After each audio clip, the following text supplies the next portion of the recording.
Like, look, lady, if you want to talk to my manager, you're more than welcome to. I'm almost off. I don't have time or energy to fight with you right now, especially when you're taking orders from a 5-year-old. You're really intimidating. Oh, let me talk to your manager like I didn't just watch you get bossed around by a 6-year-old who can barely read Clifford the Big Red Dog. Sure, let me go get my manager because I'm definitely trying to steal your $47. That's really going to make a big difference to me, whatever. So I go and get my manager. My manager comes back out, and her and him are talking about it, and I guess the kid had enough of this, okay? Because I'm sitting here with my manager because whatever, I don't know why. She's talking to my manager, I'm talking to my manager, we're all having this conversation, but little Toby, little spoiled brat over here, had, I guess, finally had enough of his mother not letting him go sit in his movie theater and drink his icy. Because what comes out of his mouth next might have actually been one of the funniest things I've ever heard, alright? So while this lady is yelling at me and my manager about how stupid we are, little Tommy pipes up and says, "Mom, are you poor or something? Just pay him. You got this stuff." And I'm like, oh my gosh, this is out of control. So she turns around and tells little Tommy, "Excuse me?" And he says, "What? You're acting like you're broke. Like, come on, just pay for it. You stupid idiot. I want to watch my movie." And, you know, at this point, I'm really torn because on one hand, how do you talk to your mom like that? But on your other hand, please keep talking to your mom like that because this is hilarious. Like, I'm sorry, if little Tommy's calling you out, you know you're being ridiculous. Here's this spoiled little kid who just ordered half the entire department just being like, "Yo, Mom, you stupid idiot. Pay for it. I want to go watch my movie."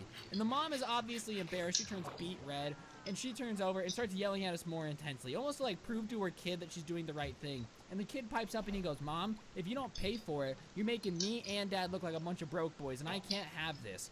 And this kid couldn't have been older than like 6. Like, he's ordering, he's very eloquent, I can't lie. Obviously, they've been educating him well, because he knows quite a few words. But whatever, he's calling his mom a broke hoe. He's saying that him and his dad don't want to look like broke boys. And the dad, like, nodded his head in agreement when the kid said it, too. It wasn't like the kid said it and the dad went, "Whoa, whoa, whoa, hold on, buddy." The dad, like, nodded his head like, "Yeah, you know, you are making us look like broke boys. Like, come on, you stupid hoe. Like, let's get it together."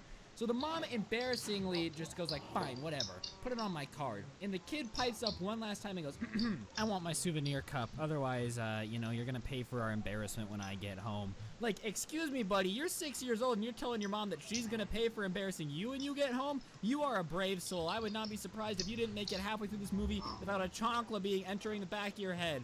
But whatever, man. I rung up that Survivor cup, the souvenir cup, and I said, "Have a great day," because you just paid $15 extra, made yourself look like an idiot, and got punked by a 6-year-old. Like, I'm sorry. How are you 35 years old and a mother and getting punked by your 6-year-old child and your husband while you're waiting to get into a movie, you know? Like, that's just too good.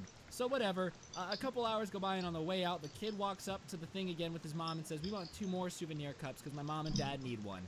And I look at the mom and she goes, "What he said."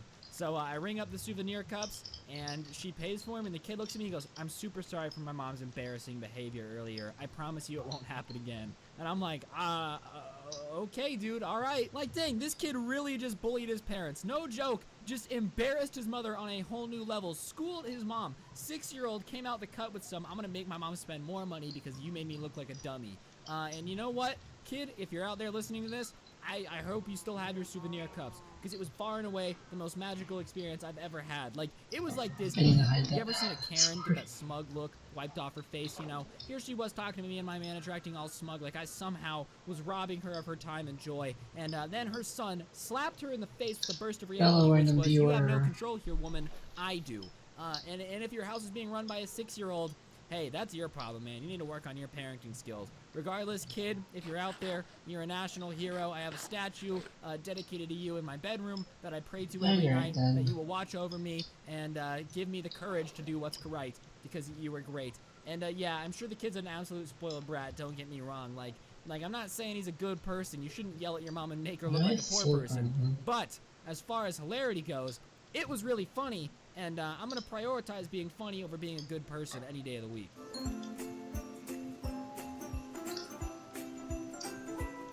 Now, I went to a pretty bougie high school, all right? I went to the type of high school where some kids could probably buy the teacher, you know? Like, that's the type of high school I was really interactive with. And a lot of the kids that I went to high school with kind of reminded me of, you know the mean kids in all the movies where they're like, "My dad runs an oil rig," and then they proceed to laugh while burning $100 bills and singing reggae. Yeah. That was a lot of the kids that went to my school. And for some reason, there was this one group of girls that everybody kind of knew was just the most spoiled brats in town. Like, by far and away, these were the type of girls that parents were loaded and would get them anything they wanted, and they were super unbearable. Like, nobody liked being around them because all they cared about was how many Instagram followers you had and how much money your parents made. This is just kind of a weird flex. Like, listen, okay, flexing about how rich your parents are makes no sense. Let me get this straight. Aha, that's right. When I was born, my dad was rich. I haven't done anything, but my dad is rich. Like, that's not really a flex. Good for you, your dad's rich. I'm sure your life is pretty lit. But it's not really a thing you want to go around high school telling everyone, like, I'm better than you because my dad makes more money than your dad. It makes you look like a grade A female dog if you're picking up what I'm putting down. If Susan could not demonetize me, that would be great. Anyways, there was this group of girls that everybody knew was just like these spoiled girls. And this takes place when I was like 15, almost 16. So basically everybody in my grade is having their 16th birthdays, you know? And it's kind of a cool thing in America when you turn 16 to get a car. And most people aren't lucky enough to have their parents buy them a car, you know? Like, I had to work 2 summer jobs and work at it for 2 years to get my first car, you know? I definitely was not balling out, rimming out. My mom wasn't buying me a brand new Mustang just because I turned 16. And most kids in my school definitely were getting cars from their parents, but it wasn't, you know, the pick of the mill, you get whatever you want. It was like, you know, your mom drives an old Toyota Camry, we're going to give that to you and you can drive it type of thing. So most kids were pretty grounded. They turn 16, they either buy their car, get a job for their car, their parents have something like that happen, dude. I am 16 and a 12-year-old yelled at me to stop because I wasn't funny. I think I might take a slight ego hit too, so nobody responds, but the jiggling stops and we're like, perfect, no big deal. So it's quiet and there's no more response. The handle doesn't jiggle anymore. So I go back, I pick up the controller, and we start playing games again, no sweat. And about 10 minutes later, we're playing games, and the handle starts to jiggle again. It starts jiggling and jiggling and jiggling and jiggling, and we're kind of like, oh my god, dude, seriously, stop. And after about a minute of jiggling it again, he starts to shake the door frame, and I'm like, bang on the door, stop, stop, stop. So every 2 hours, every like 10 minutes, the door's jiggling over and over again. And time after time, I have to get up, go over, bang on the door, and be like, stop, dude. And at this point, we're starting to get annoyed, but we're like, the brother probably thinks it's funny how annoyed we're getting, so that's why he's continuing to do it. So after a while, we just start to ignore it, you know? After 2 hours of 10 minutes on, 10 minutes off, 10 minutes on, 10 minutes off, 10 minutes on, 10 minutes off.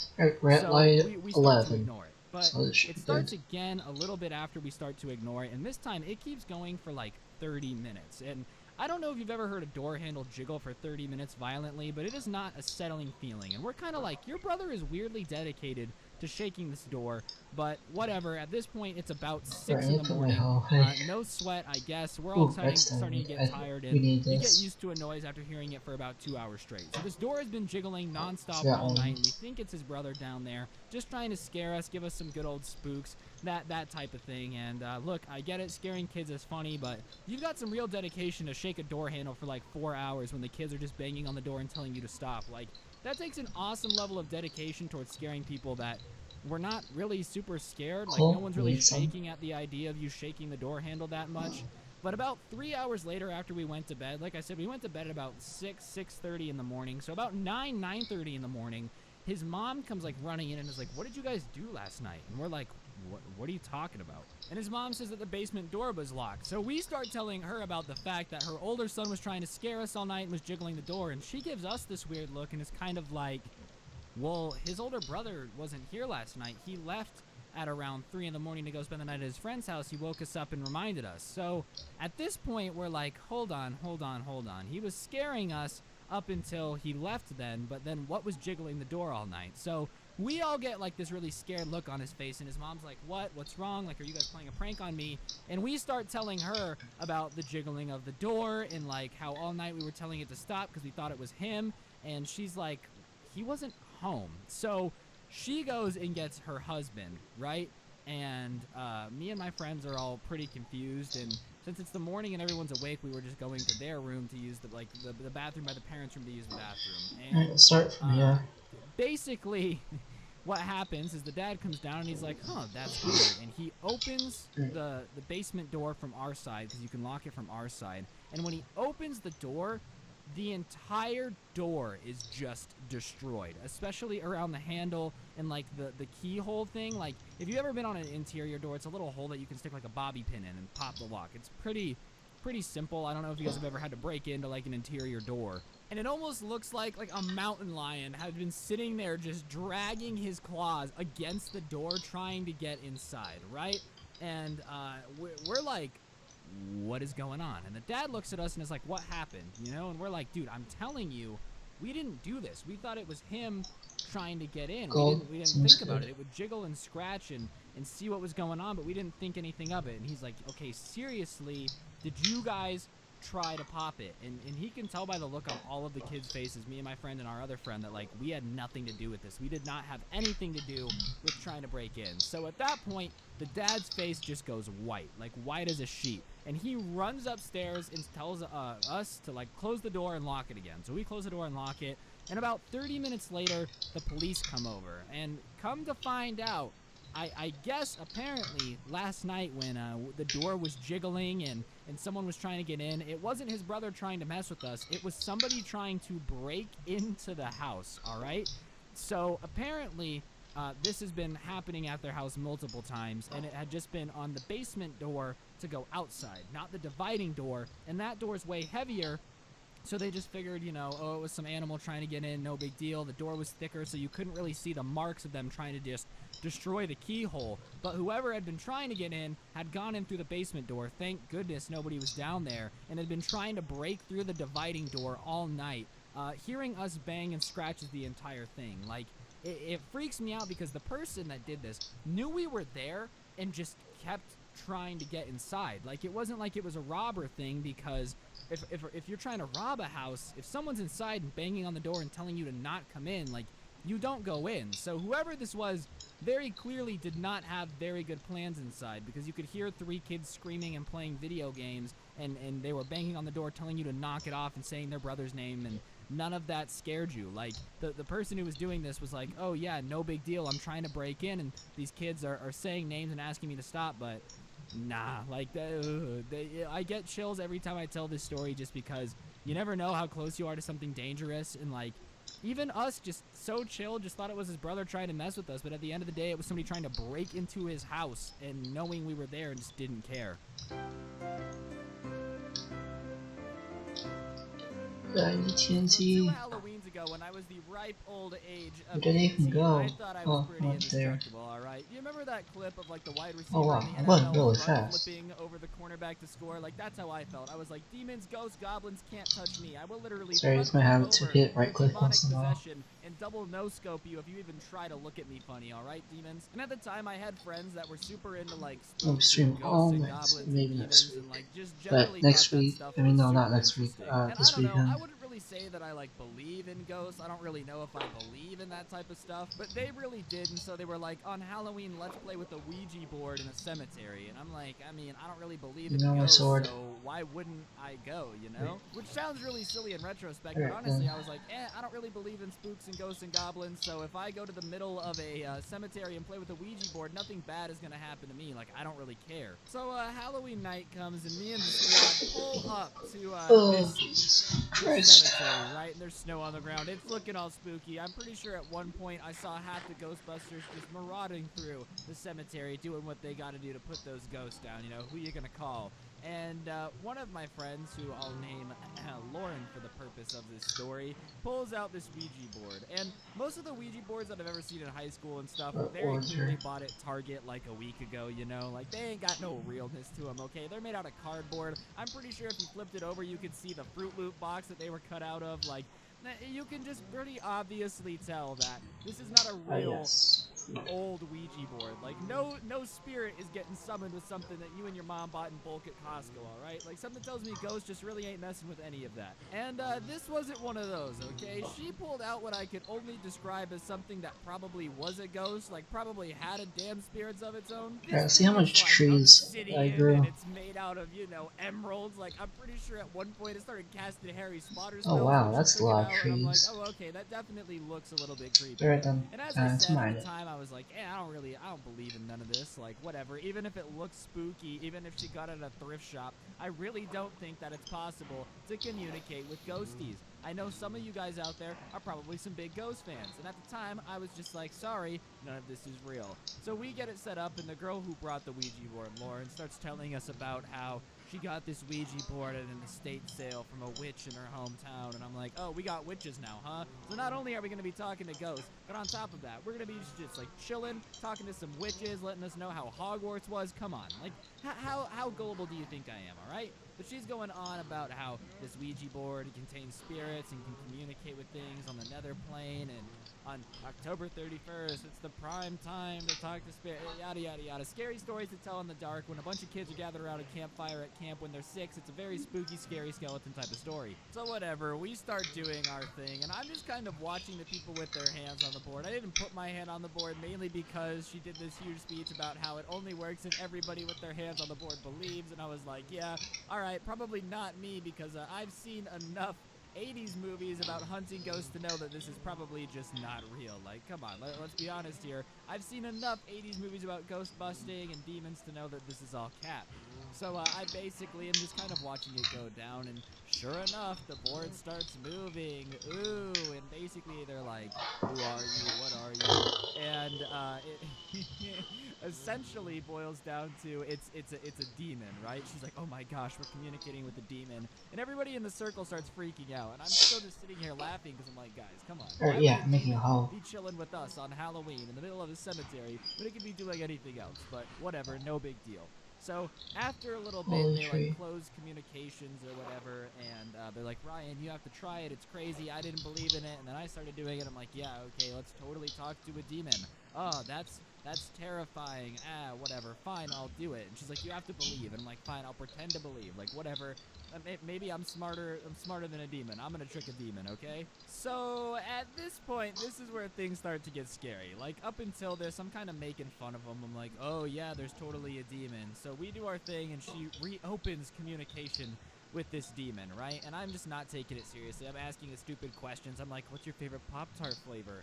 And I was goofing off, and then the thing starts moving, and I'm not moving it. Like, I swear to God, I swear on our channel, my channel, that I was not moving the I need them breaking hole with mending, because because that would be like, good. Basically says I wonder if they have any villager shops like, here.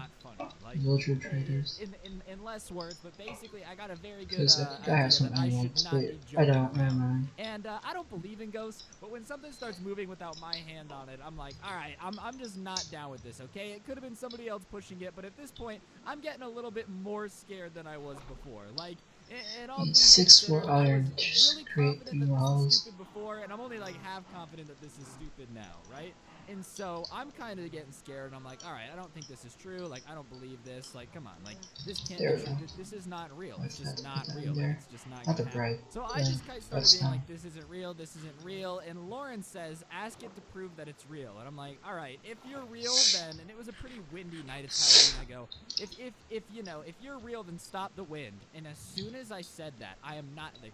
Guys, listen. Like, I don't believe in spookies, but I can't make this up, bro. It might have just been coincidence. I hope it's coincidence. I've told myself it's coincidence ever since it happened. As soon as I go, then make the wind stop.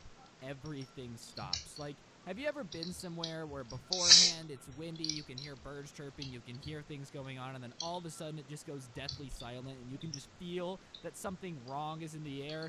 That's exactly what happened. Not only does the wind stop, we stopped hearing trick-or-treaters, we stopped hearing all of these things. Like, any ambient noise grinds to a halt. Everything is absolutely still. And at this point, I am not enjoying myself. I'm freaking out just a smidgen. It's all fun and games until you ask something to stop the wind, and the wind actually stops, alright? So, you know, not having been a believer in anything before this, I'm kind of like, alright, I apologize to the demon. I literally go, yo, I'm sorry for acting like this was a joke. I didn't think you were real. Like, I'm apologizing, bruh.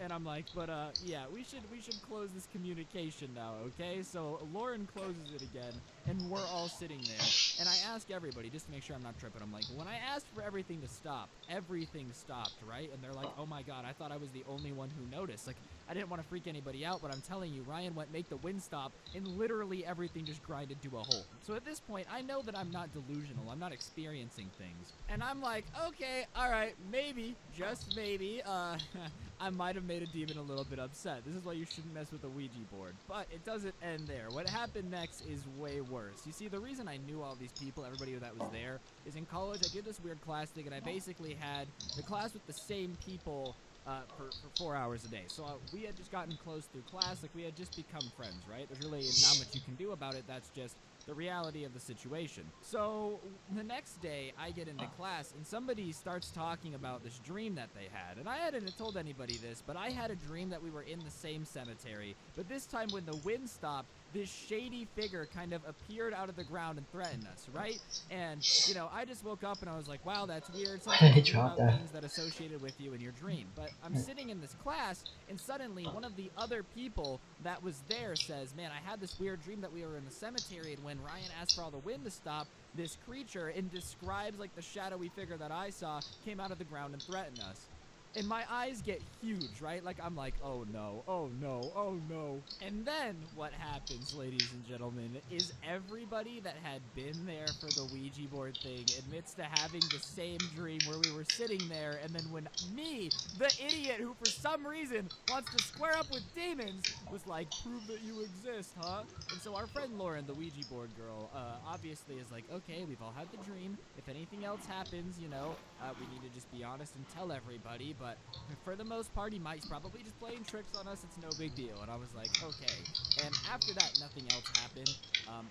And like I said, there's a very strong possibility that this could have just been a big delusion. We all collectively tripped out. But all I'm saying is that all of us felt the wind stop. All of us had the same dream. And I'm freaking out, bro. Like, now I'm convinced that it's going to come back for its revenge from 2 years ago and possess my soul.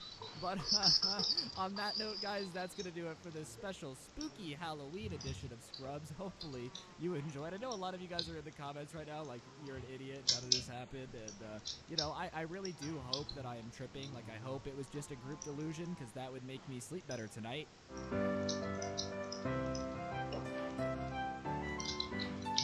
Halloween has never been like my giant holiday. To me, the blast Halloween has never been something that I'm incredibly into, mainly because I'm one of those people that gets terrified of like everything scary. Okay, one time I accidentally watched Scream when I was 6, and I could not sleep for a week. Okay, like I am a little baby when it comes to anything scary. So Halloween has never been the holiday that I get super hyped for. Like, I'm never sitting there shaking in my giblets over the fact that Halloween is approaching. But a lot of my friends when I went to college were pretty into the whole Halloween thing. You know, they were a little edgy, a little mysterious. They had that edge to them that everybody enjoys, and they were super hyped for Halloween, and they were all gonna go out and do all this fun stuff. And you know, I don't really like Halloween, like I said. I mean, I don't hate it, but it's like just not a special day to me. It's just another day for me personally, okay? I'm not saying it's the worst. It was a lot more fun when I was trick-or-treating, but apparently when you're 20, it's weird and inconsiderate to steal all the kids' candy. So whatever. I wasn't a big fan of Halloween in college. So that day, that morning, I'm hanging out with a couple of my friends in one of their dorm rooms, and we're just chilling there, having ourselves a good time, playing some FIFA, doing what we got to do to pass the time eloquently before they were all going out that night. And I was just going to go chill in the dorm room and watch some Netflix in my dorm room. So we're in our friend's dorm room, and everybody starts saying, oh my God, look out the window. Oh my God, look out the window. So we look out the window, and the way that their dorm is situated, you could see across the entire courtyard. And at the other end of the courtyard, like by the end of the road, there was an Elmo. Somebody in an Elmo costume just standing there staring at us. And we're like, oh my God, oh my God, oh my God. And I think it's funny. I'm like, haha, very funny. It's Halloween. And then my friend says, no, look. Yeah, these are going pretty fast once I'm here. I don't know. I guess my friend had binoculars. Also, that should have been a hint that something was amiss, but I look in the binoculars, and the guy is standing there in this Elmo suit with a knife, and we're like, oh my God, what the heck? Like, that's so crazy that Elmo is there. Like, what is going on? Trapdoors. Whatever. We're just kind of laughing at it, looking at it, and it like gestures and waves at us. And then, like, it disappears a little bit later. It just walks away, and we're like, whoa, that was creepy. That was weird. And all of our friends were in the dorm room, okay? And the people that weren't in the dorm room had to work. Like, they had Snapchatted me from work or been gone. So whatever, I don't really think much of it. I just kind of am like, oh, somebody was out on Halloween goofing around trying to scare people by dressing up as Elmo with a knife. You know, no big deal, no harm, no foul. It's not anybody I know, it's not any of my friends, it's not going to get near me. It's somebody who just went home because they realized that walking around in the Elmo costume with a What the knife hell? is No, probably stop. a pretty good way to catch some charges, or at least that's what makes sense to me. So whatever, we go back to playing video games, and I completely forget about Emo Elmo, which is how I'll be referring to him for the rest of this story. I'm like, yo, that's crazy that Emo Elmo went home, you know, maybe he went to go get some help. His parents realized that him walking around like that probably wasn't good for the brand image of Sesame Street, so they took him back home. I don't really know what you do with Emo Elmo. All I know is that I hope he gets the Oh wait, I need to go professional help that too. he needs, you know? I don't want Elmo But going go out in a hail of up. gunfire. I like Elmo the way that he is, very happy with his goldfish. That's the goals, alright? That's where I want Elmo to stay. So, whatever, my friends a little bit later are like, hey man, let's go get some food. Let's head over to Chick-fil-A and get some grub. And you know me, I ain't never There's gonna 2 say no to playbacks? Chick-fil-A because I'm not a communist. And I'm like, yeah, sure. So we go to get Chick-fil-A, and on the way back, we walk outside. And sure enough, standing about 200 feet away this time, is Elmo standing there with a sign that says Ryan. And at this point, I'm like, ha ha, very funny, guys. This is hilarious. So funny, ha ha. Emo Elmo is hunting me down. I'm the only person that hates Halloween. And isn't it weird that suddenly there's a serial killer after me and only me, whatever. So I'm like, wow, so funny. I wonder which one of my friends it is. And then I look to my left and my right, and my friends that were with me to get Chick-fil-A are gone. They are running the other direction, okay? And at this point, I realize, maybe that's a sign that this is not a good thing, and I start running after them. So they're sprinting, we're sprinting, and the Elmo doesn't chase after us at all. It just stands there with that creepy little look and those dead eyes, standing there with his knife, which I hope he uses to spread mayo on his ham and cheese sandwich when he had lunch that day, because otherwise I bet you his sandwich was pretty dry. So we get back to their dorm room, and at this point I am profusely shitting myself, because I am apparently being targeted by Emo Elmo that is creepily standing across the world from my dorm room, or my friend's dorm room, staring at me, and then knew that I was getting lunch and came to stare at me again. And I'm like, oh my god, bro, like somebody's playing a prank on me. And even if they're playing a prank, I don't even care, bro. I'm still scared because, like I said, I am a scaredy cat, dude. I hate being scared so much. It is my least favorite thing in the world. The feeling of being scared, I would put on par with stubbing your toe repeatedly into a knife that was positioned under your toenail, okay? Like, that's how much I hate being scared. So, whatever. The rest of the day, nothing happens with Emo Elmo. I'm safe to just sit there and stew in my fear and be terrified, right? What is And anyways, we go back to my dorm room at some point, and we're hanging out there, and the rest of my friends are like, all right, we're going to go out for Halloween. We know you're not going to come because you don't really vibe with the holidays, so have fun. And I'm like, yeah, all right, guys, have fun. So I say goodbye to all my friends, and I decide to clean my room. So I'm sending all of them, like, Snapchats about how cleaning my room is going and how, like, wow, I didn't realize that I'm such a pig. I don't know if you guys have ever done that before. You ever been cleaning a room and realized that you live like, I don't know, Pigpen from Charlie Brown, like the kid that walks around with a cloud of nasty gas behind him. Like, sometimes I'm cleaning my room and I really do get I remember disgusted making a with myself. portal. I hope I'm not the only one that's ever felt that way. Otherwise, that's hashtag not relatable. So whatever, I Snapchat them this big bag of trash that I'm gonna have to take out to the trash, and they're like, be careful and watch out for Emo Elmo, and I'm like, haha, very funny. So like, I'm tactically exiting the building, alright? I'm looking through all the windows to make sure that I don't see Emo Elmo. I'm not trying to take any chances, you know? I creep over to the dumpster, and the dumpster is in like this separate building. I'm so scared of Emo Elmo at this point that I throw this giant bag of trash over. And when I throw it over, I hear it like plop in the trash can, and I'm like, and so I start to go walking back to the door. I start to go walking back towards the door. Keep in mind, the entire time, all the hairs on the back of my neck are standing up. I am terrified. I just have a bad feeling that something's about to go down. And as I round the corner to go back to the door to my building, being where the dumpster is, right? Who is standing there in front of the door but Emo Elmo with this freaking knife, bro? And I see him and I just go, oh, hell no. And I start running back the other way. And I look over my shoulder about 10 feet further in my run. Like, I had started running and I look back over my shoulder, and Emo Elmo is nowhere. He is gone. He has vanished. At this point, I'm like, oh, alright, this is how I die. You know? Like, I'm perfectly okay with this. This is just how I go out. There's nothing I can do about it. And that's when I see he is creeping up the cars and has been getting closer to me the entire time, where I'm like, he vanished and he's gonna pop up behind me and stab me at any moment. So My I'm dog really freaking out, hates and my I mom. start to run again. And now Emo Elmo has left his creepy car maneuver and is just sprinting after me. I am being chased around the parking lot of my dorm by a grown man in an Elmo costume with a knife. And I'm like, oh my god, like, this is how it ends. This is how my life comes to a close. So I go and run up these stairs, and I trip and I fall. And I fall up the stairs, and I remember turning over, and Emo Elmo is getting closer to me, right? And he walks over me, he's standing over me with the knife, and he swings it down, and I'm like, ah! I'm literally screaming as loud as I can. And the knife hits my skin and, like, plunges in, but not in. Like the knife goes in and of itself, and I hear laughing from inside, like, the Elmo hat, and it takes it off. This is the And it was swamp. my friend that had been at work and had Snapchatted me from work that day. They had decided that since I'm so scared of being scared, that they would all do their best to scare me all day. Most people's friends, you know, support them, help them study for exams, you know, help them get ready for life. No, my friends are like, Ryan hates to be scared, so let's get somebody in a full-blown Elmo costume to chase him with a knife all day. So I'm like, what? Why? Why Elmo out of everything? That was my first question. Why would you dress up in an Elmo suit out of everything to scare me? And he goes, I had it. As if that's a common explanation. Like, well, I had an Elmo costume, so my only option was pretend to be a murderous cartoon character chasing after you all day. And I'm like, bro, not cool. And then everybody stops and looks down, and they're like, oh, Ryan, how scared were you? And I was like, I probably pissed my pants. And they went, no, you did. And I looked down, and sure enough, you know, not my proudest moment, I had pissed my pants. Look. I'm not gonna deny it. That's embarrassing. I'm taking an L. I am taking an L on the internet, I admit it. But if you had an Elmo standing over the top of you with a knife coming down into you, you'd probably piss your pants too. And if you lie, then you're a liar. And I'm not gonna take it for real, because you guys would all pee too.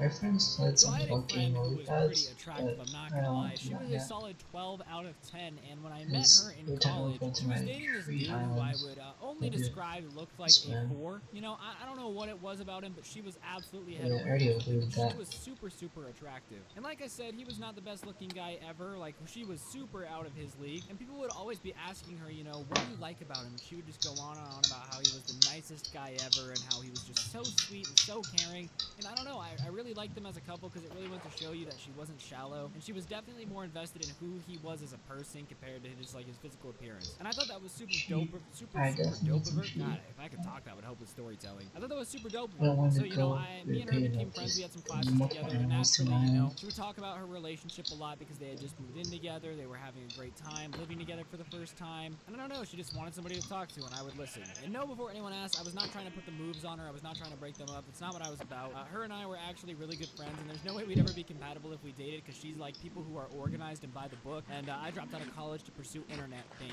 so that would not have gone together very well. Like, I hate to break it to you, I would probably be a bad boyfriend if you like structure and things that make sense, because I don't make a lot of it. Whatever, she seemed super, super happy in her relationship, and she would tell me a lot about it, you know, and getting towards the end of college, and we stopped having classes together. I didn't see her as much, but we still had each other's phone numbers, and she would text me and call me sometimes and just catch up, because her and I did, you know, we spent a lot of time together. We had classes together, we would help each other with homework, we'd help each other write essays, and we just had a very good friendship, and I enjoyed our friendship, and therefore, when we skipped classes, or like didn't have classes together anymore, we did our best to keep in touch enough to stay involved in each other's lives. We were no longer best friends by any means. Like, I was not showing up at her wedding. My friend is back in Texas. And she seemed super duper in love with her boyfriend. Like, nothing would ever be able to tear them apart. If a black hole came here and had one of them gripped in its gravitational pull, they would rip each other's arms off, and they were split up. Like, that's how much they were in love with each other. I didn't know him super well, but I could tell that she was crazily in love with this guy, and it would take something super drastic for them to break up. So when I got a text from her saying that she was single, I knew that there had to be an absolutely nutty story to go with it, because she was so in love with the guy the last time I really hung out with her that I was just in shock. So I immediately start asking her if she's okay, if she needs anything, if she needs any help with anything, and she says she's staying at her friend's tonight, but I'm more than welcome to come over. So I think you're playing. Just need someone to talk to, and she knows I know a lot about the relationship. So obviously, me me being the nosy little whore that I am, I hop on to the elevator, go down a floor to her friend's like apartment dorm thing, walk in, and she's just a sobbing mess, like sobbing uncontrollably. So I hug her and I'm trying to calm her down, and only bits and pieces of words are coming out, and she's like, pictures, sleeping, and I'm like, okay, hey, calm down.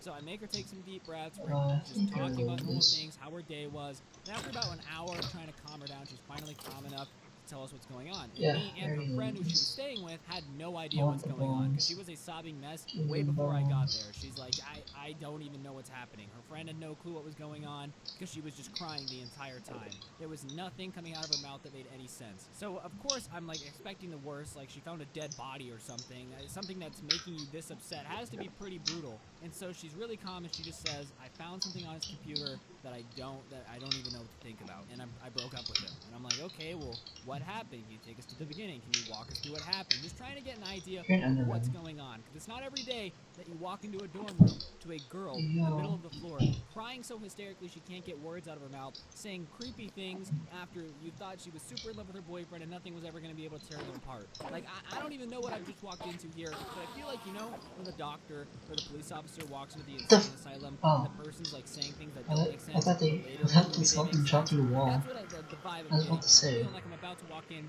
a situation where I'm going to end Where the hell is either that? crucified in a weirdo serial killer's house, Medical or I I'm made. going to solve the crime. One of the two, but those are the two possibilities that I've got going on here. So when she calms down don't think and doing finally that starts would telling her make story, sense. this is what I can gather. So her and her boyfriend live together, obviously, and I guess they live together. They sleep together in the same bed because that's what you do. I don't know, okay? They sleep together in the same bed. That's what matters. So anyways, him and her were cuddling, and he fell asleep while they were watching a movie on his laptop, right? And the laptop was plugged into the TV, but it was just duplicating the display. Like, it wasn't like set up as a second monitor, so everything, all the notifications, the bottom taskbar, all of that, she could see from laying in bed. And if you ever have like had an annoying Microsoft product, this thing called OneDrive, and basically it asks you to back up your photos and pictures every blah blah blah blah. It's really annoying. I've turned mine off, but a lot of people who don't really get computers very well don't know how, and every now and then it'll get an alert like, would you like to back up your photos and videos now? So whatever, that pops up while she's watching a movie, and he's asleep, and she's like, oh, that thing in the bottom of the corner is getting annoying, because I guess OCD, when something pops up on your computer screen,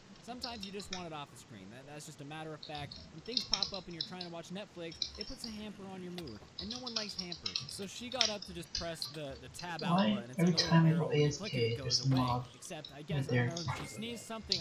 I to this day cannot tell you exactly what happened. She ended up clicking yes, like verify photos, videos. I don't know what the exact wording of the prompt is, but basically what it does is it takes you to a screen where you can see all the photos and videos you have in the folders on your laptop to pick which ones you want to back up.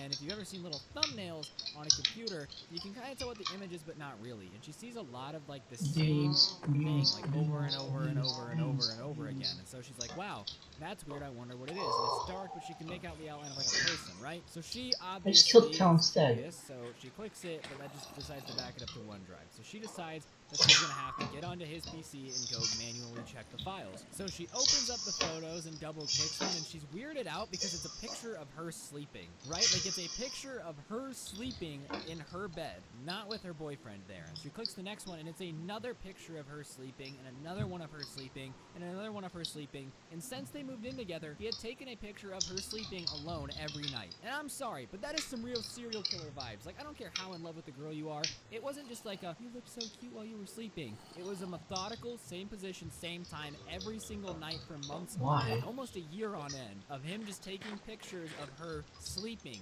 That is creepy. That is weird. I don't care who you are or what your explanation is. That's never okay, ever. So obviously that freaked her out, right? Because that was just a photo called Sleep, or the album. Like alright, never mind. The folder Not which gonna had all do the that photos, and again. it was called Sleep. She goes back, and there's a folder called Class, there's a folder called Walking, there's a folder called Exercise, I can't talk, I'm so sorry. And she's opening these, and it's just pictures of her doing things. It's pictures of her sitting in class, it's pictures of her sitting next to me in class, it's pictures of her sitting next to her friend in class, it's pictures of her just sitting in class, taken from like outside the window of our classrooms or outside the door, any way he could get a picture, and it's like with a nice camera. And at this point, she's realizing her boyfriend is stalking her. The guy she's in love with, the 4 out of 10 with the 12 out of 10, that you know, miraculously Why? super amazing girl is Skip, stalking her, like, taking pictures of everything she does, everyone she hangs out with, every movement. Same thing every time she goes to the gym. There's a picture. What the Every time hell? she's eating food, there's a picture. No, stop. There's pictures Stop. of her doing basically Stop. I didn't mean everything. to. Sorry. Outside of very specific scenarios. Oh, Like, yeah, there's no someone's bad taking pictures. food Like, you also. guys know what I'm talking about. There's none of that. It's just her doing Oh, everyday things that okay, she that was wouldn't scary. notice. Like, he just got a thrill out of taking pictures of her when she wasn't paying attention. And that's when it gets weirder. He sees the folder called old, and he has them of his old girlfriend in the same thing, sleeping, walking, working out. He had just been taking pictures of every girl he dated when they weren't, like, knowing he was taking pictures. So she's, like, scared as hell, because imagine finding out the person you've been sleeping How next to does for the that mean? last Oh, 9 God. months to almost a year has been stalking you and taking pictures of you when you don't know that Why did they're he just there, go up? and then has pictures of That's him, you, confusing. his ex-girlfriend, Oh my all God, these it's different returned folders, annoying. clearly methodically planned out. Oh, It's like, ah, you know, I stop, got no, pictures of stop, you. It was stop, weird. It was a stop, weird, creepy thing. stop. So she starts crying, and he wakes up and sees what she's looking at, and he gets mad. He's like, why are you going through my things? Starts yelling at her, trying to, like, not fight her, but just trying to be like, oh, you don't know what you're seeing. I can explain. And she's like, no, there's no explanation for I know stalking about me. I'm something sorry. on the There's door. no possible Wait, explanation for what you're doing. things I was breaking Doesn't down end up doors. waking up with you and Just never talking loading to you again. behind them. Like, it's just not possible because you're psycho and you're stalking me. And he gets mad at her and he's like, no, please don't leave. Like, we can talk this out. We can work on it. And she said she just grabbed her jacket, ran outside, called her best friend, and texted me. And now she's here. So, like, an hour ago, she found out the guy she was crazily in love with has been stalking her and his other girlfriends, taking pictures of them when they don't know about it, and then organizing them in What folders. are you And the studying worst me? part is backing them up to OneDrive. Who the hell uses OneDrive? Obviously, that's Oh, a joke, but oh. like, she is clearly so Oh my so goodness, shaken what up the about hell? this. So after this has happened, it starts coming out more and more through the night as she's talking about her relationship that this dude was like super mentally abusive, like gaslighting her, confusing her on purpose, trying to make her not talk to her family anymore. Like, this dude was a straight up creeper. And what she says is like, I would constantly tell everyone I was so happy because I wanted to be happy. And at the start of the relationship, he was normal, he wasn't crazy, but over time he just got crazier, and she's like, I wanted to be happy. I wanted people to believe in me because my parents didn't want us to be together. My friends didn't like him very much back home. So when I got here, I tried to make the relationship sound as great as possible. So that way people would be like, see, look, Oh, I'm it just happy, came I'm from this happy. direction. Look at how happy I am. See, this wasn't a bad idea at all. Alright, I mean, then. obviously, she ended up with an absolutely insane person who no one should ever want to be with, ever. But that's what she was doing. He was, like, abusing her, and she just wanted to be happy so bad and prove everybody wrong that didn't like him, that she stayed with this whack job who was stalking her, just taking pictures of her, I don't know, walking the dog, doing the dab, I don't know. So, yeah, she ended up moving in with her friend until the end of the semester. It was No, like 2 I'm weeks, supposed to go this sleeping way. on her floor. Okay. Her boyfriend was understandably not happy with the situation, but didn't have the balls to go near her or do anything, because everyone she was friends with was like, yeah, no, this is not how this is going to go down. We are definitely not going to let you near her, because that is the worst idea I've ever heard in my entire life. Alright. Now, this is a story I found on the internet that I thought was absolutely insane. Like, this is one of those that makes me scared to leave my house at night. It's about fake cops that came and arrested a lady in LA, and no one has seen her since. That's right, they just dressed up as cops, walked up to the house, hey, yo, girl, let me get your number, under arrest, and then she went missing. This is the type of thing that makes me never want to leave my house again. Like, every now and then I'll watch a YouTube video or read a story about a crazy serial killer or some crazy person, and it definitely makes my fear of humanity that much higher, and this one was definitely one of them. So get ready to buckle up and get ready for the wild ride, and without further ado, let's do it. So in the early 1980s, there was these two guys that lived in the Hollywood Hills, you know, right by Ricegum. I was broke, but I'm living in the hills now. You know how it be sometimes when you make it and you want to spend your 1980s YouTube money on a mansion in the hills, right? So whatever, it's the early 80s, everybody's on cocaine, everybody's got big poofy hair, and most importantly, everybody stole my diamond, gold cloth. It's the 80s. Nothing bad happened in the 80s. Come on, my parents grew up in the 80s, and they always tell me how great it is. So nothing bad could ever happen. So whatever, it's Hollywood Hills in the 80s. It's around 9 p.m. It's dark enough where, like, the sun's down, but it's not so dark where it's 3 in the morning and anybody that knocks on your door is more than likely a serial killer who's just gonna try to do their best to absolutely destroy every shred of safety and dignity that you have left in your body. You know, that's not what most people are going for out here, but you gotta be careful late at night anyways. Goodbye. So these two guys that live in the Hollywood Hills get a frantic pounding on their door at like 9 p.m. The type of pounding that makes you scared. Something like this.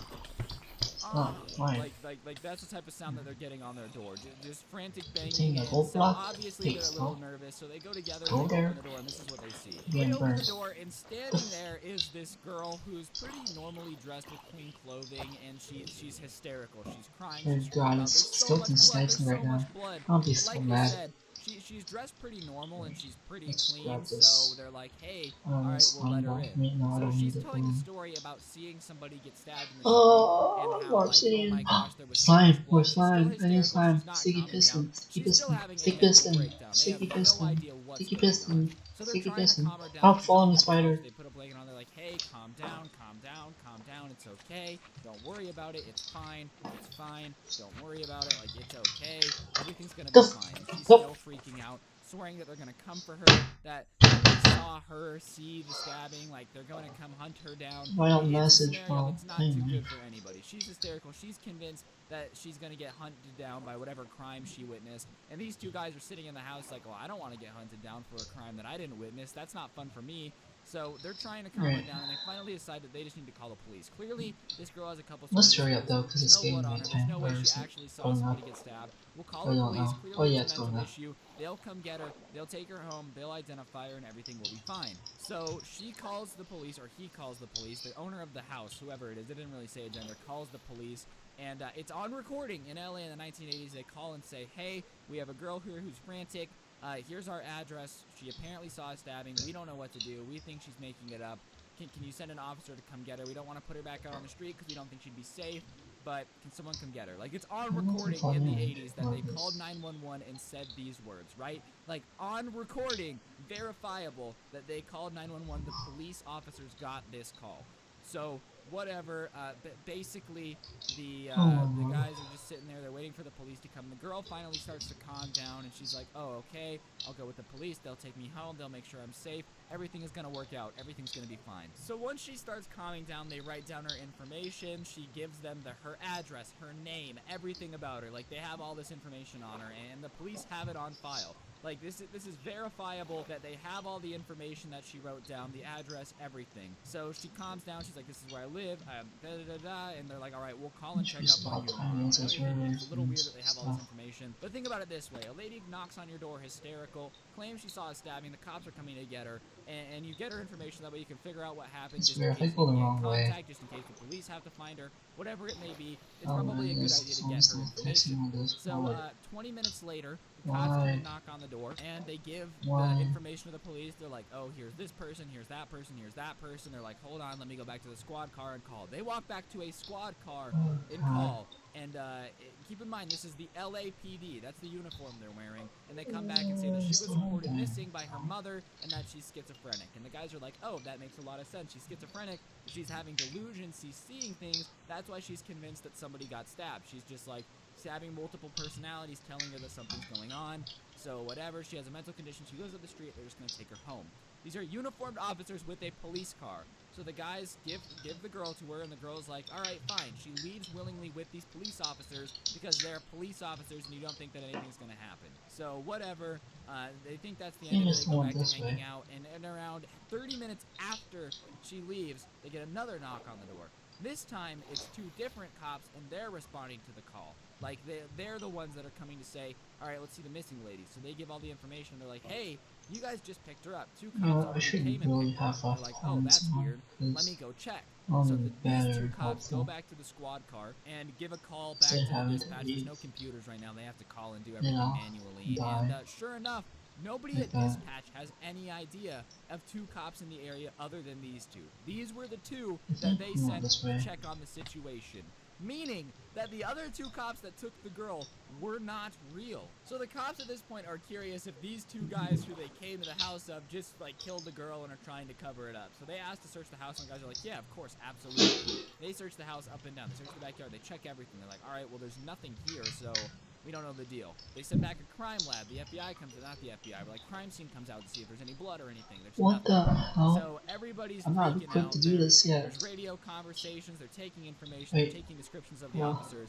They have no idea Oh, how any of the please. cops I could possibly appreciate pick it. her up. That's Because every wrong. cop was slammed until the last 20 minutes. There's no way anybody could have Still come one to of you pick her up. needs- Keep in mind, this is the same Seriously. department. It's not like, you know, LAPD Oh, came God. to get her, and, you know, LA County people. Alright, you know what? I'm came just later. gonna No, stay it's my the same base police because it seems department. like the Their shit cops did not come get her at all. And keep in mind, this is the girl who claimed that they were going to come find her because she witnessed the stabbing. Isn't that like, dude, I'm getting chills down my spine just thinking about it. Meaning that these people who did this crime or whatever knew where she was, knew that they had called the police, somehow intercepted the police call. Like, that's what's weird too. They called 911, and then 20 minutes later, fake cops show up at your door, ready to go, waited the appropriate amount of time with all the information from the call, but they weren't even cops. We have no idea how in the world they got the information, no idea who gave them the information. I'm bringing All we my know is that dogs the for the girl is now ride, missing. because why They give not? her the information, they've checked the house, they know they're not guilty, and now this girl just vanished into thin air with fake police officers. So they give the police all the information, and they go to the Come girl's on, house dogs. to see if, you Let's know, go maybe and the beat up police some officers just didn't old report it. And sure pillagers. enough, nobody's in the house, and there's signs of a break-in. What, like, this is so scary, dude. So they go to the girl's house, Your and it's baby's been broken here. into and It's gonna be ransacked. fine. Basically, anything of value and anything of importance is gone. So Come this on, girl dog, goes with me. these fake cops, and they go to her house to see if she's there, and the house has been ransacked, and there's literally nothing left. Like, everything that was in the house is now gone.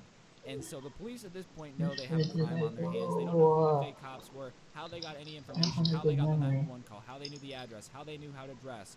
All they know is that this girl is very clearly missing. So they start a missing persons report. They have her name. They contact her family. They contact everybody. Nobody has any idea where she is. She had just poofed into thin air, and ever since the 80s, nobody has seen her since. And if that doesn't make you freaked out, I don't know what will. Fake cops came, kidnapped this girl that apparently witnessed a stabbing and was afraid people were going to come after her, ransacked her apartment, and then she was never seen or heard from again.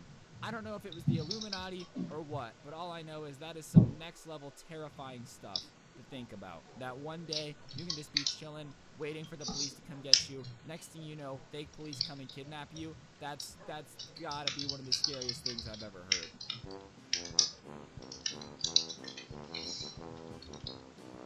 So when I was in think it's been over the 3 summer minutes. between 7th and 8th grade, my parents really wanted us to, you know, become one with nature and see the country or whatever. So they decided that we were going to get dragged on this road trip to Yellowstone. Oh, I'm and sorry. I live in Las Vegas. I've grown up in Las Vegas my entire They're life, like and it's babies. about a 3-day drive.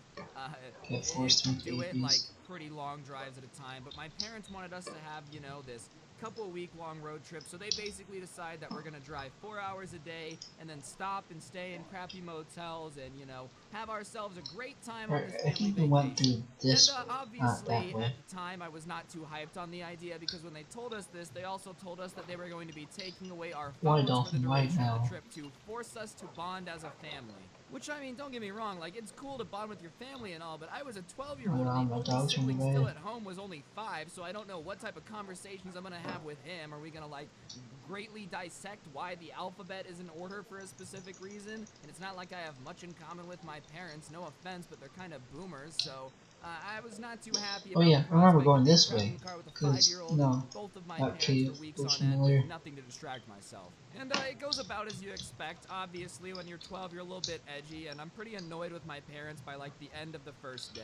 And at the end of the first day, we were in the middle of nowhere in rural Nevada. And like in Nevada, okay, we're already not a very big state. We don't have a huge population, but even then, like 90% of the population is in like 3 cities that are all right next to each other. Or you know, in 2 different areas. There's a bunch of people in the north in Reno, and there's a bunch of people down south in Las Vegas. And there is nothing else in the entire state. I mean, sure, you have like a couple towns with, you know, 3 grocery stores and 1 stoplight, but it's nothing crazy.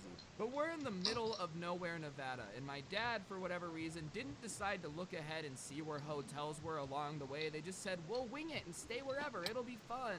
which I mean is kind of fun, except when you can't find a motel, And you're you just like die in the again. middle of the desert and there's nowhere to go. And as we're driving around, it gets later and later, and at about midnight, we pull up to this motel that just looks like something where 87 people have disappeared before, okay? I genuinely thought it was closed. Half of the motel has like the roof caved in, and it's very obvious that nobody's staying in those rooms. The sign has like half of its lettering out. It's looking like somebody with like a weird stutter is trying to say the name because it keeps flashing off and on. You know that Vine where it's like, welcome to Target?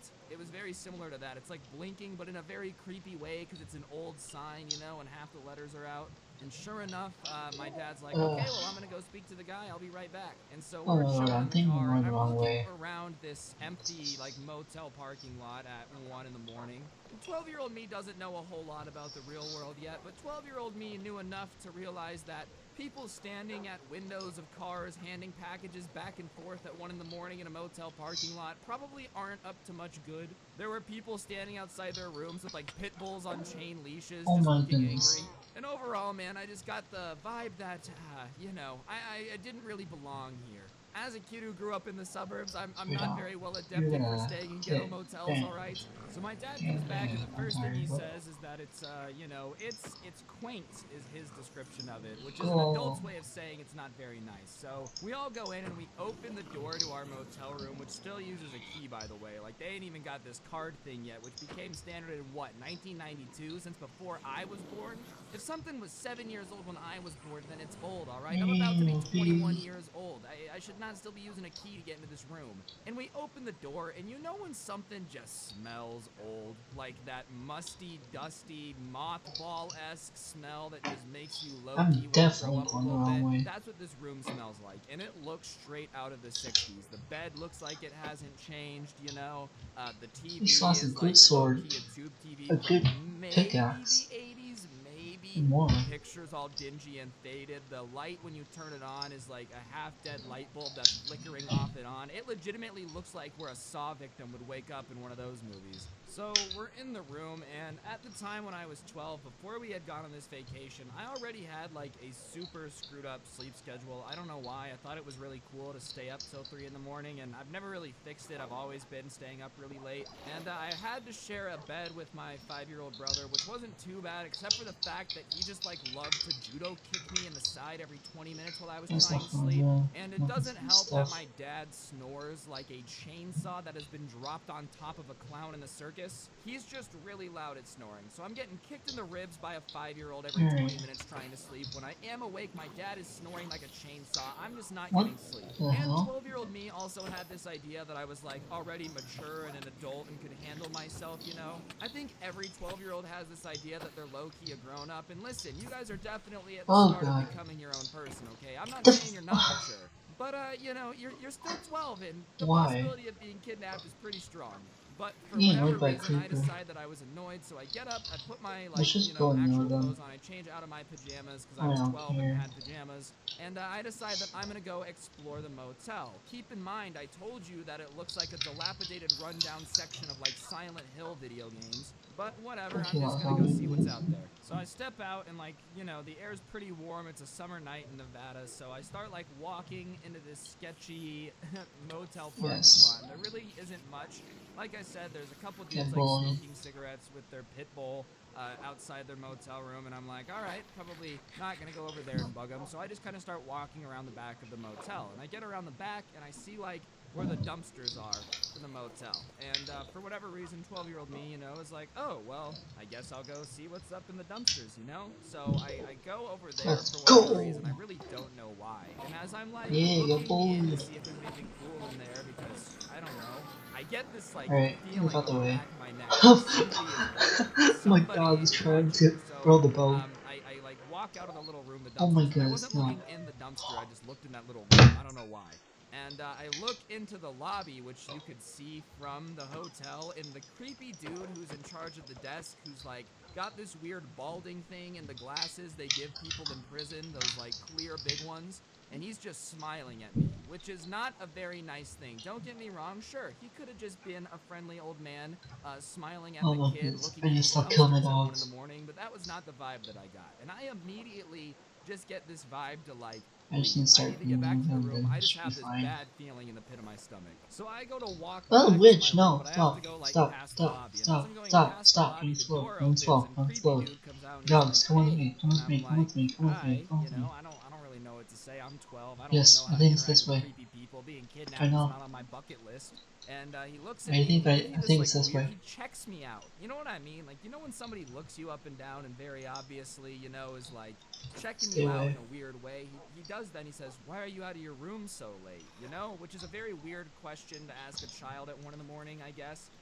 Why? What You know, it should be what like, is go back working to your for? room. It's 1 in the morning. But he's like, why are you out so late? Like, the way he says it is just weird, you know? So I couldn't sleep, you know, I just was gonna see what's around. He's like, well, it's kind of dangerous in the parking lot at night. You should come in and you can watch TV with me in the office. I have a TV there. And like the way he says it is just weird, dude. And I'm like, you know, I'm good. I'm gonna go back to the room. I'm gonna try to go back to bed. He's like, no, come on, come watch TV. Come on, like I'll put it on Cartoon Network. And I'm like, Why no, are there so really many good. zombies? And he says, no, come watch TV. And like the way he says, come watch TV is very angry. It doesn't come off like somebody that really Just just wants ignore to them. watch TV with you. It sounds like somebody that wants to get to a creepy motel office with a 12-year-old. And I don't really know what to do because I'm 12 and it's uncomfortable. So I'm like, no. And he's like, come on, come watch TV. And I'm like, no. And as I'm, you know, getting nervous because I'm a kid who's not really, not knowing what to do in this Oh my situation. lord, why'd Okay, you just strange jump men off? don't You come can ask just me to watch teleport to TV me, with them can't at you? 1 in the morning very often and offer cartoons. It's just not something that happens. I swear, like a superhero dude, those dudes who are smoking cigarettes come around the corner and they like look at the situation and I think they can see the fear in my eyes, which is pretty obvious. They're like, is this dude bothering you? And I'm like, no. And they're kind of looking at the situation. And the guy who was, you know, in like the office is, oh no, I was just telling him to go back to your room. Go back to your room. And I'm like, yeah, I'm gonna go back to my room. And I like, Thank you. boom, to my room as fast Free as I can. crafting, My I little guess. 12-year-old legs are moving like a bullet, just as fast as I could to get No out of one's there using because that, so that it's creepy fine. dude was really creepy. I Wait, get back to my so room, I like cool. close the door, and I just Nope, lay down in I'm bed not and I going can't there. sleep. Like I'm sitting there wide awake. And I'm hearing outside, and like as the dudes go back to, you know, smoke their cigarettes Well, and I'm pet their screwed. dog, I'm Alright. like, man, that was I should creepy. go back Like home and that start dude was mining whack again. because this motel sucked, and the windows were about as thin as, I don't know, something thin, SpongeBob's skin or whatever. And yeah, the next morning, my dad obviously is like, hey Ryan, you don't look like you got much sleep. And I'm like, oh, I didn't, you know, your snoring kept me up. He's like, oh well, you know, at least you didn't go explore the motel. It's kind of creepy, haha. And I'm like, yeah. Sure, I'm glad I didn't do that. That would be a really stupid move, Dad. That would make me a big idiot who had to get saved because I was about to definitely get yeeted on by a creepy dude in the motel office. And when we were leaving, which was pretty early in the morning to like get driving again, the dude was like in his office and stared at me the entire time I was helping my dad load up the car and like get in the car. So Alright, definitely a creepy dude. I usually, you know, am pretty chill with most people, but there was just a vibe about this man that threw me off, and no bueno.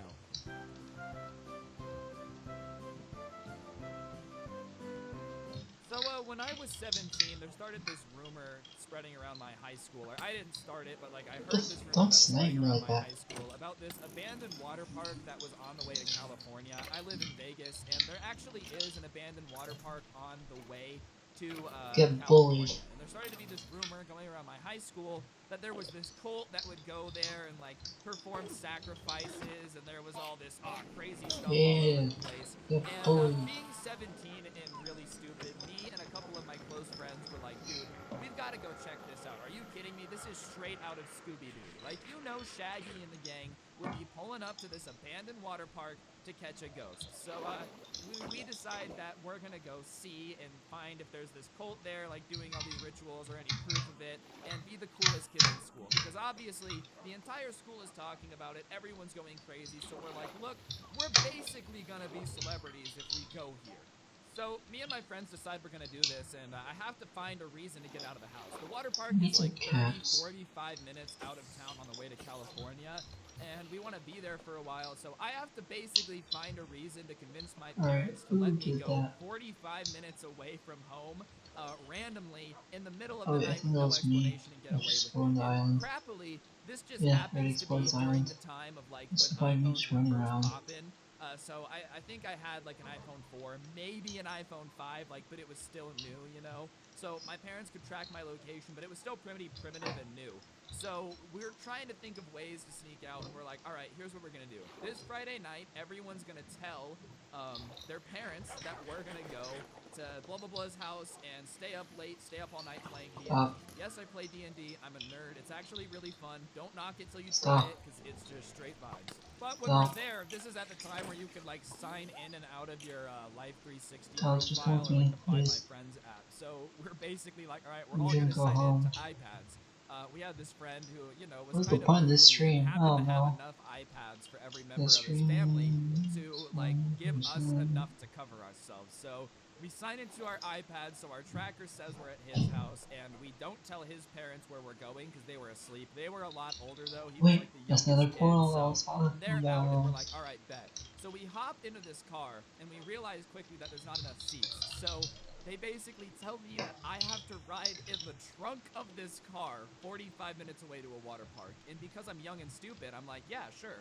So I climb in the trunk, and for the next 45 minutes, I'm like loudly screaming to them through the backseat to communicate. And thankfully, we don't get hurt. Please don't ever do anything this stupid. The reason I'm including it is because, like, at the time, I thought it was cool. You know, I was a Stop. teenager, no big deal. But in retrospect, now that I've grown up a Holding little that. bit, don't do anything this stupid with your Where friends did the ever, rest of my okay? dogs If there's go? not enough seats and seat belts, then take a different car or something, because it's definitely not worth the risk. But it just kind of paints the image for how stupid I was. So Okay, whatever, anyway, we the get there arrows to on this the abandoned wall. water park, and it's pitch black. And we had only brought 2 flashlights, and for whatever reason, before we had gone to the water park or packed the flashlights, we don't That's where the decide rest to of my check dogs the went. battery. We're You just like, just chased that whatever, if they're skeleton all flashlights, around? they're in the garage, they The probably hell? work. So sure enough, as luck would have it, Oh, the I'm batteries cold. don't work, and one does, but it's really dim. Okay, Like, it's to the point where it's more creepy than it is helpful to I'm on brighten the anything up. stream Like, it's and just enough that. light to make out the shape of the thing that's about to eat you before it Alright, I'm eats in the you. stream now. It's not actually going to be I useful know. for exploring this abandoned Actually, water no. park. I'm gonna So we start head home exploring, and first. because there's this like scary rumor that there's been human sacrifices and stuff, every small thing that we find, we make like the biggest deal out of. And we're slowly making our way up this hill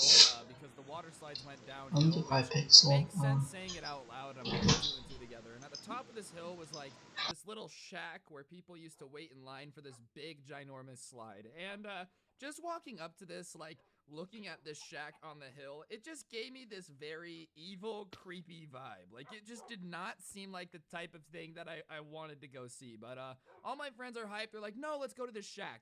And keep in mind, we don't have any flashlights, so it's pitch black. The only thing lighting up this water park is like the moon, and every now and then it's getting covered by clouds, and we have to stop and just sit in dark silence for minutes at a time. So I'm tired, the tension's getting to be a little much, and we're climbing up this hill to go to this like shack. And the entire time, this pit in my stomach is getting heavier and heavier. You know, it tastes like I ate some really, really, really bad Taco Bell, and I'm feeling it just inch its way down my gut before it explodes into the toilet. Like, that's a very gross way of saying this, but I'm not feeling good. Like, it's just a bad feeling. And I trust my gut a lot. I don't really know, like, why I've always trusted my gut, but I trust it a lot, and I have a bad feeling. So I'm getting nervous, but I don't want to be the person that's a wimp. So we get up to, like, right outside of this little shack, and sure enough, everybody is not brave enough to go in. And I want to get out of here, because at this point, everything in my body is telling me to run. Like, I don't know why, but my body is screaming run, but they don't want to leave till we see the shack. So I decide that I'm just gonna go in first. YOLO, blaze it, who cares? So I go in, and it smells horrible. And on the floor in like black spray paint, sure enough, is this ginormous pentagram, which freaks me out. So I back out, and I'm like, oh my god, it's a pentagram, and it smells horrible.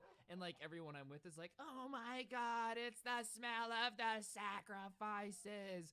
And we're all freaking out, and everybody's like, ah, low-key scared. And then we hear car doors slamming. Keep in mind, it's like midnight in the middle of the desert, 45 minutes out of town, and an abandoned water park. So immediately, everybody just hits the deck, like all of us, and it goes silent. And we're still freaking out because, you know, we just walked into this little shack, which, for whatever reasons, our dumb teenage brains is convinced was used for, like, human sacrifices. So we hit the deck, and we hear multiple car doors slamming, like, a few. So I look, and sure enough, we're at the top of the hill of the water park now. I can see where we parked over to the left, and to the right, there's, like, 4 vans. And there are tons of people out of these vans. When I say vans, it's not like a Toyota Sienna minivan. I mean those Mercedes vans that are made to take like tourist groups across the country. And there are 4 vans of people that are emptying over like on the right-hand side of the water park. So I'm kind of like, wow, that's weird. What a weird time to take a field trip, you know? And I'm focusing in more and I'm looking, and as my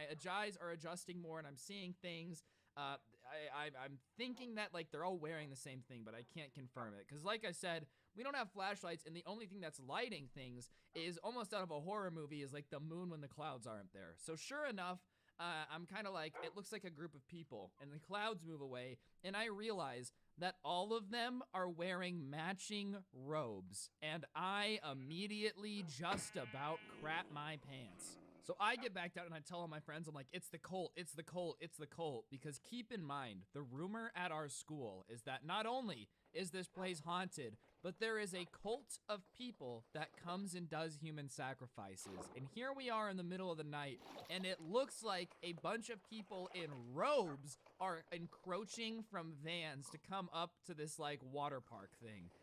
Call me crazy, definitely sounds like a psycho cult coming to make human sacrifices at the place that's known for the human sacrifices. Definitely not a good vibe to be feeling when you're sitting in a pitch black shack with a bunch of other people that are also terrified because 10 seconds ago, you thought you found the sacrifice room. So obviously me and my friends are terrified because we think that this cult that's sacrificing people is marching their way up the mountain to like eat us alive. So we look out and we're like, we have to get back to the car. And thankfully we're parked on the other side. So we decide that we're gonna try to like stealthily move our way back to the car and avoid this cult, because we look back out and sure enough, they're walking through the water park. And the water park is pretty big, but you know, we don't have a ton of time to plan. And keep in mind, we're all like a bunch of city kids from Las Vegas that have never really effectively avoided a cult in an abandoned water park. It's just not something that we're used to, and even if it was, we're used to like having street lights and stuff. So we turn off the flashlight and we just start sprinting in the dark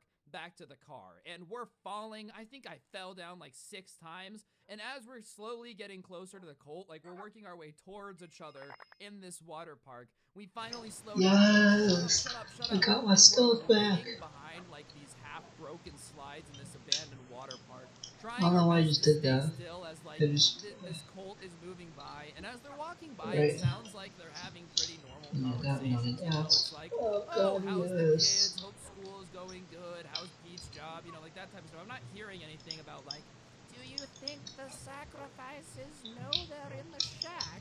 But a bunch of people in the Oh god, yes, I felt so good. amusement park that you're Where the hell did my diamond sword go? is definitely not the type of thing that makes Where did the diamond sword go? They could have been talking about unicorns and rainbows, and I don't care. I'm still definitely not feeling talking to people that are wearing creepy robes in the middle of the night in the middle of nowhere. I don't care if they have a good explanation. Everybody out here is stupid, myself included. Also, I'm just saying, I don't care how normal your conversation is. What type of people wear robes to an abandoned water park in the middle of the night that aren't like, even if they weren't down for let's just use this portal. All of you wearing robes is a little bit culty. Just because people are in a cult doesn't mean that they can't be vibing and asking how Pete's job is going. Maybe they're pretty normal, who knows? And, you know, if you wear a cult, just avoid robes altogether. It does not make you look good. It definitely just adds like 90 points to the whole creepy thing. So we're basically playing hide and seek with this cult, making our way back to the car. And we get back to the car, and we turn on the car, and I guess we hadn't turned the headlights off. So the headlights turn on, and it's just enough to like illuminate the water park. And all the everyone through. But we see them gathered around the shack, and when our headlights turn on, almost like at once, the entire cult just turns with their creepy robe heads and just looks at the car. And it was straight out yeah, I don't have just like 4 vans full of people in these dark robes turning and looking at us while the only thing lighting them is the let's just head back home. And immediately, as soon as some of them turn, a few of them start walking towards the car. And I'm like, no, go, step on the gas now, get out of here, go, go, go. And because we're terrified, we didn't even put me back in the trunk, so I'm just like laying across the back seat of these people's legs being like, drive, get out of here, go. So sure enough, the driver like stomps on the gas. We do this weird like in the rocks because we pulled off onto the side of the road in the middle of the desert to see this abandoned water park. You can Google it if you don't believe me. Well, Look up person, Google abandoned second viewer. water park in Las Vegas, and you'll see what I mean. Regardless, once we got away, obviously it kind of set in how fun some of that was. Like playing hide and seek with a Colt in a lazy river is definitely not something that you get to do every day, but definitely terrifying. I really don't know what the people in robes were doing, but like I said, it can't be good. Nobody wears robes anywhere in the middle of the night for anything good ever. Like, it just doesn't happen, okay? Robes are just an evil piece of clothing, let's be honest here.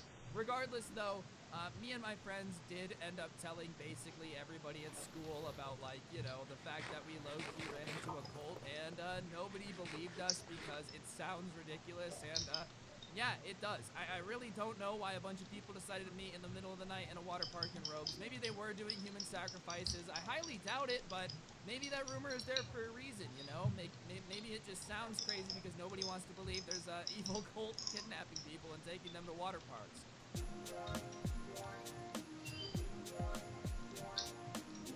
Anyways, guys, what's going on? This is going to be the time that I saw a UFO, okay? I know this makes me sound like a crazy person, and I'm not saying that I literally saw aliens. Like, I wasn't abducted or anything. I can't confirm that Chewbacca was flying the Millennium Falcon, but I did see a UFO that I have no idea what it is whatsoever, and it is a pretty weird experience, you know? When you guys are seeing this, I'm actually on vacation. I scheduled these ahead of time, so it was just a fun story that I felt like telling you guys. It's probably not getting a lot of views, but YOLO, we'll send it anyways. And yeah, let's do this. So I went to college in Utah, which is about like a 3-4 hour drive from where I grew up in Las Vegas. And I didn't really like Utah a whole bunch. I'm not going to get into like a bunch of reasons. I'll just put it this way. I like to, you know, have fun and experience life. In Utah as a state is entirely closed every day of the week. Oh, so, you know, jeez. having fun on the weekend is impossible when one of the weekends like just doesn't work. So every weekend, you know, every chance I got after a while, I was like, I'm going back down to Las Vegas. Not COVID, it's So just I got very closed. familiar with the drive to and from where I was going to college. And, you know, at first I was only doing it in the day because, like, I was afraid of driving that far in the night, all that stuff. But as I got more and more comfortable as, like, college went on, I would just kind of be like, whatever, I'll just pull an all-nighter, drive, and then, like, go to class in the morning right when I get back to college. Because it let me spend more time with my friends at home, you know, and I just knew the college thing wasn't going to work out. I was making more videos when I was at home, so, like, I was really just trying to make the YouTube thing work. So any excuse to spend more time doing that and not doing schoolwork, I was taking. So I just started, like, pulling all-nighters and driving at night. Well, one day, you know, I'm driving. I think I was driving to Vegas, actually. Regardless, you guys get the idea. I would drive at night. Alright, so what's this, man? Back home to Vegas late for some reason. I don't really know. But sure enough, I'm the only person on the road. There's not a ton of traffic in between Utah and Nevada, especially like in the middle of the week at night when you're driving to Las Vegas. On a Friday night, it's pretty packed because everybody's leaving Utah to go party. But, like, on a Wednesday, you're pretty alone. So I think I was seeing a car maybe, like, 1-2 minutes, but it wasn't very frequent at all. And I'm not going to lie, I was speeding. I'm not saying that speeding is okay. I'm not advocating for it. You guys just have to know how fast I was going in order for this UFO thing to be crazier. So the speed limit was 80. I think I was going 103 when I really started paying attention. And like I said, I'm speeding. Don't speed that much. That is not good. But I'm being honest. And the reason that I'm being honest is because I see these headlights behind me, and they are gaining on me, like, fast, you know? And when I say fast, I mean, like, they are catching up to me, and I'm not going slow. It's not like I'm going 65, and there's a Rari going 120 flying by me, you know? I'm already going over 100 miles per hour, and this thing is coming at me at the same speed, like, you expect a Predator missile in Call of Duty to be flying towards the ground. This thing is moving, and as it gets closer, I'm expecting to, you know, like, see a car or something, and sure enough, as it gets closer, I realize that, like, it's not even a car. I don't know what it is. I guess that's why they call it a UFO, an unidentified flying object, but I'm not kidding you. It's like two lights about headlight distance apart, flying towards me at least 200 miles an hour. Like, when I say this thing is catching up with me, it's catching up with me fast. In the amount of time it pops up, like in my rear view mirror, to the time it's over my car, I don't remember it exactly, and like I was a little freaked out, so my memory of time might not be great, but I'm gonna say like maybe 5 seconds. So it covers 2 miles of ground like that. And as it's getting closer, I realize that like there's nothing, there's no truck, there's not a car, there's nothing. It's like there's just two lights, which is weird because they're super low to the ground. Like I thought they were headlights. They looked like headlights from a truck. Like yeah, they were kind of lifted off the ground, but they were 100% definitely, like absolutely at headlight level. Like I'm not delusional. I know when something is in the air, and these things looked at headlight level. So as it's getting close to me, I realize that it's not a car, and just as quickly as it caught up on me, the lights go over the top of my car in my lane. They don't change lanes, nothing. It flies over the top of me, and I don't hear anything. I just see these lights flying towards me go over the top of my car. And I'm like, well, if this is a plane flying that low, first of all, there's a problem. Second of all, this thing would be loud, right? Like, it flew over the top of my car, so my first thought is, I'm in the middle of nowhere, rural Utah, so maybe it was like a crop duster or a plane or something. But, like, I would have heard something. I would have heard a propeller. I would have heard a jet of some kind. If a plane's ever flown over your house before, even 40,000 feet in the air, you can hear it. It's not like it doesn't exist. So I'm freaked out at this point. All I know is that lights just caught up with me in 2 seconds when I'm going 100 miles per hour, flew over the top of my car, and made no noise. And to make matters worse, obviously I'm like tracking it in my rear view as it goes over the top of me, but I kind of like follow it in my rear mirror and like look out my windshield to see anything go over the top of me. And I kid you not, the lights go over the top of my car, I don't hear anything, and I see nothing. I don't see a fleck of light. I don't see anything. Like, it's like these lights just flew over the top of my car and disappeared. And I'm not crazy. Like, I've got 20/20 vision, you know. I didn't see anything. I legit did not see anything fly over or past my car. I just saw these lights fly over the top. I don't know why I did that. That was so stupid. Keep going with absolutely no sound. So I'm scared at this point because anytime you have something like that happen, dude, I immediately started thinking of all the stories of people who were like, aliens abducted me for 6 months and altered my memory. And I'm like, dog, I'm really not trying to get abducted. Like, seeing a UFO is crazy enough, but I'm not trying to get abducted. And I really had to pee when this UFO had gone over me, dude. And I didn't pull over for the rest of the car ride. I actually ended up peeing in the McDonald's cup that I had while driving because I was so terrified to stop because of the UFO. And, you know, before anyone calls me delusional or whatever or crazy, I grew up in Las Vegas, you know, which is pretty close to Area 51. I had never seen a UFO before. Like, it's not like I have a billion UFO stories.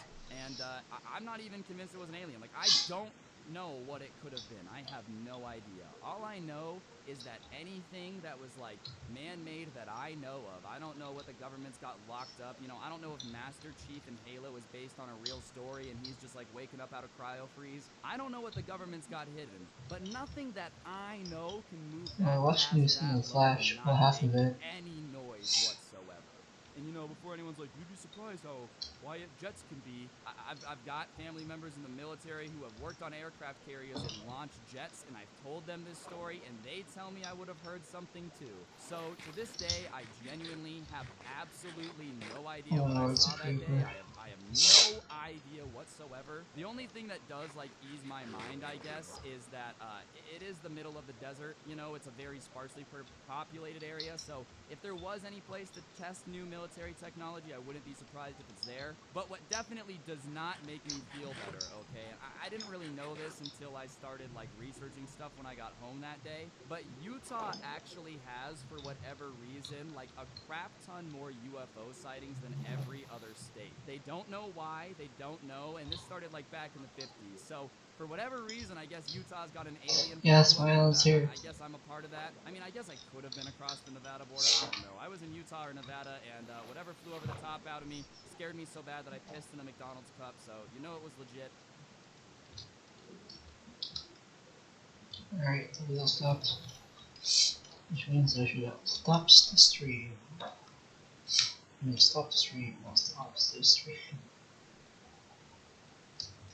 You put my dogs in your pen. You force breed them. Put stuff in that labor. Hand me down those. Give you some food. Just kidding. Maybe we'll sit here. What happened to my other dogs? Oh lord. You are the last ones. Complete your mission. You know what, I'm not even gonna put them in the pens. Right, you know what? I'm gonna put 2 in the pen.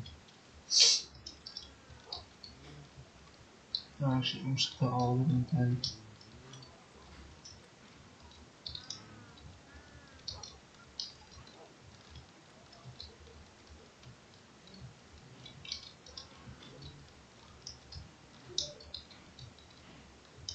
I actually need to make bookshelves.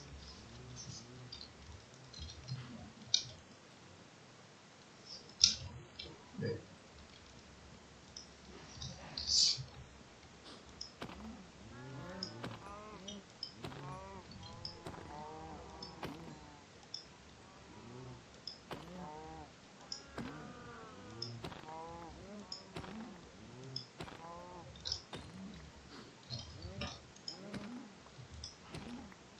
Yeah, I think that's enough cows.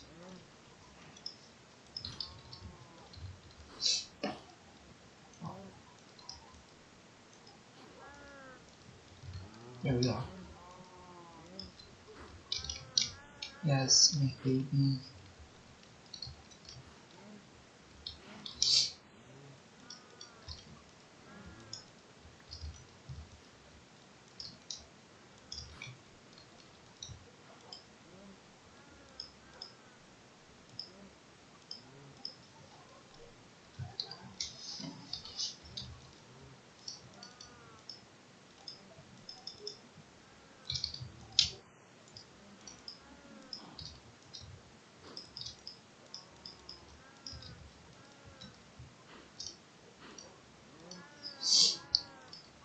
I'll watch some anime now.